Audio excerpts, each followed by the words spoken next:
let me share with you a story that I heard from my dear Chaver, Reb Shaya Ostrov.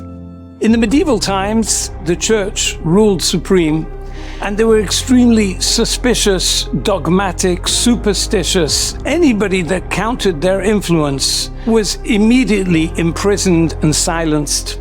There was a fellow, a Renaissance man, a philosophical thinker, a musician, a mathematician, and the church were intimidated by him, and they threw him into the dungeon in the city square underneath the courthouse.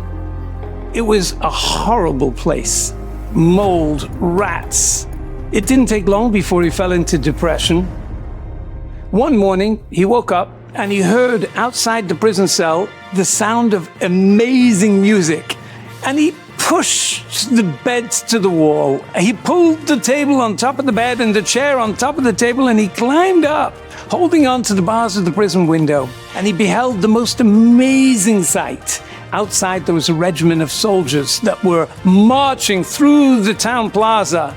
And there was an army band next to them, and the band was playing the most amazing march. And he was just lifted up by the march.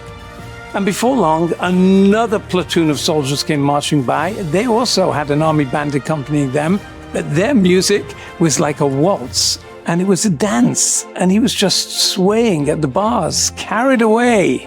He forgot all about the cell. He was transfixed with the scene.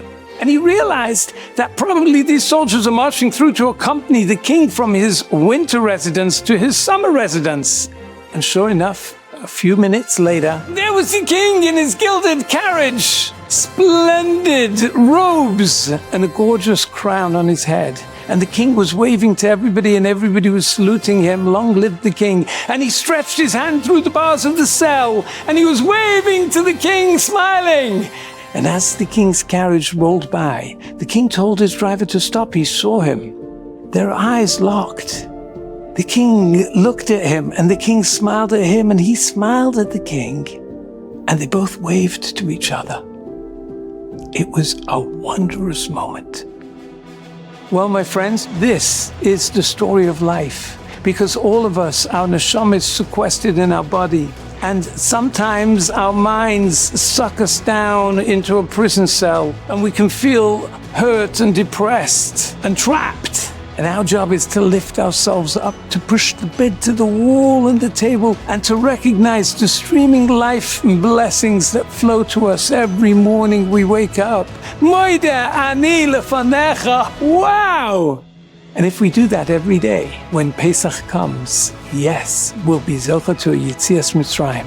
When we live every day, seeking out the light, like the Jews in Egypt, Olechol b'nei Yisrael, hayo oir b'moishvoisam, those Jews didn't look at the choshech around them. They embraced the light. Then we know we're guaranteed we too will be zocha liris b'nei Mashiach Tzidkenu very soon.